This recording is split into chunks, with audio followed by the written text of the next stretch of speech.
firstly, Gareth, let me ask you, what do you expect to see out of this Congress and your participation here? Well, I think it's always great to get together with, the industry. There are all sorts of players here from, the diamond producers, manufacturers, dealers, retailers, and so on.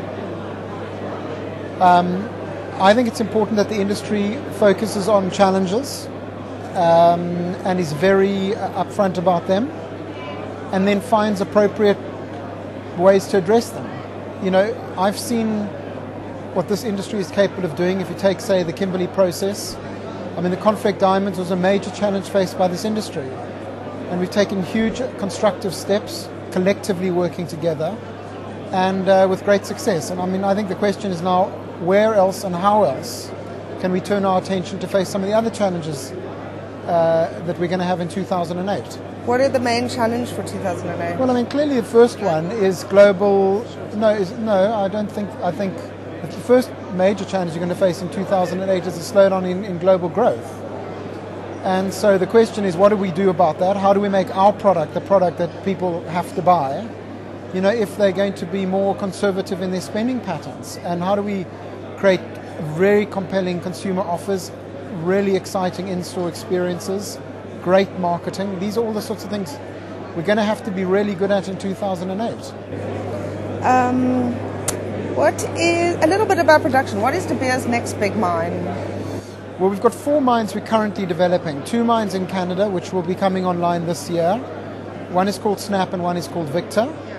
We've got 2 mines in South Africa. One called Voorspoed, which is a mine, conventional mine in the middle of the country, and the other is a big ship that we've just launched. It's actually the biggest ship we've built.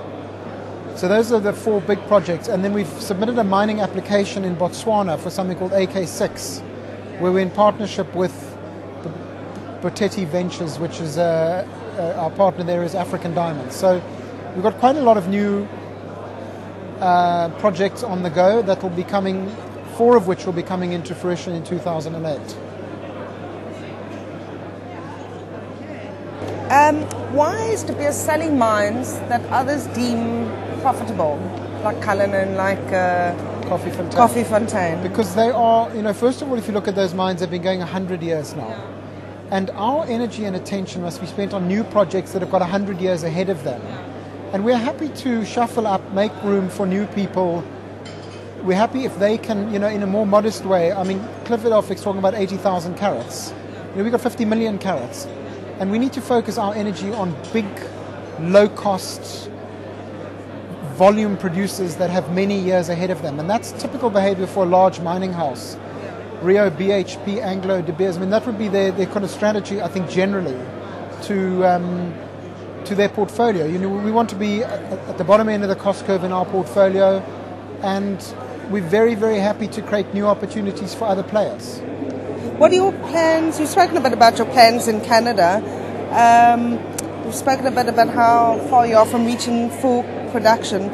What is your overall production expectations for this year? This year, about the same as last year. So around 51 million carats. But that is going to depend on the power situation in South Africa.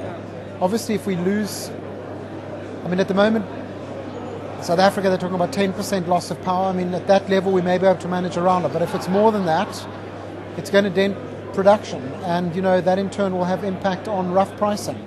And you've seen that in a lot of the other minerals. You're starting to see prices, escalating rapidly because people are foreseeing a shortage of product. So, as I said in my speech, it's quite a difficult year for sales planning and so on.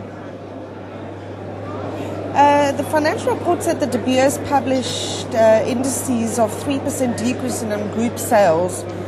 What caused the decrease? Well, one of the major contributors was we bought less from the Russians. Okay. In terms of our agreement with Alrosa, we bought 100 million less from them. So we obviously don't then have that available to sell.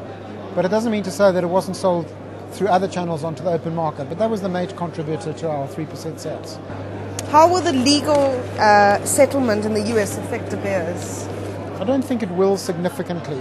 We just want to get it out of the way and behind us. We think it's good for everyone in the industry. But at this stage, we don't have any particular plans And so, we want to get through that hoop, and then we'll reevaluate. One last comment, since we are in Israel, what is the future path for relations between Israel and DTC? Well, I think they're very, very good. I mean, Right. I think De Beers and the DTC have always been very supportive of the Israeli industry. I mean, today we had, the reopening, I guess you'd call it, of the Harry Oppenheimer Museum. Right. We've put a lot of money into it. We've lent a lot of footage, shining light collections, and I think that's indicative of the support Right. of De Beers and DTC towards the Israeli diamond industry. Mm-hmm. But it is an evolving relationship. We've said to the Diamanteur here that we want their support and their engagement, and many of them are setting up factories in Southern Africa, and we want that to be a win-win. They will get rough down there, they'll set up factories, hopefully those are profitable operations. And so I think one's got to move away from kind of seeing things almost geographically and say, how do we create opportunities for Israeli business people, Belgian business people, regardless of wherever that may be in the world. Right. And I just use those as two examples, obviously similarly with other centres. So people should rather focus on securing rough as opposed to securing rough for Israel. Exactly. And we can't dictate to them where they should use it anyway. They may redirect it in any event to China or India, and that's their decision as a business person.